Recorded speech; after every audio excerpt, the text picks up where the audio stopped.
Lal Singh Chadha cinema తర్వాత Bollywood star hero Aamir Khan నుంచి మరో సినిమా వచ్చిందే లేదు. చాలా కాలం తర్వాత ఆమీర్ ఖాన్ తిరిగి సితారే జమీన్ పర్ అనే సినిమాతో ప్రేక్షకుల ముందుకొచ్చారు. తారే జమీన్ పర్ సినిమాకు సీక్వెల్ గా వచ్చిన ఈ మూవీ జూన్ 20న ప్రేక్షకుల ముందుకు రాగా సినిమా చూసిన వారంతా దీనిపై ప్రశంసల జల్లు కురిపిస్తున్నారు. తాజాగా Tollywood super star Mahesh Babu Sitaare Zameen per సినిమాపై సోషల్ మీడియా వేదికగా మాట్లాడారు.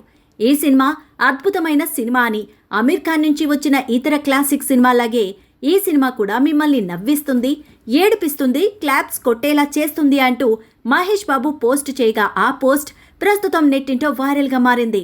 సితారే జమీన్ పర్ చూశాక ఆడియన్స్ ఖచ్చితంగా ముఖంపై చిరునవ్వుతో థియేటర్స్ నుంచి బయటికి వస్తారంటూ మహేష్ బాబు ఆ సినిమా యూనిట్ను పొగిడేశారు.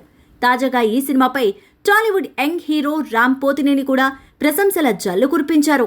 వీరే కాకుండా God of cricket Sachin Tendulkar, Bollywood star hero Shahrukh Khan కూడా పొగడ్తల జల్లు కురిపించారు.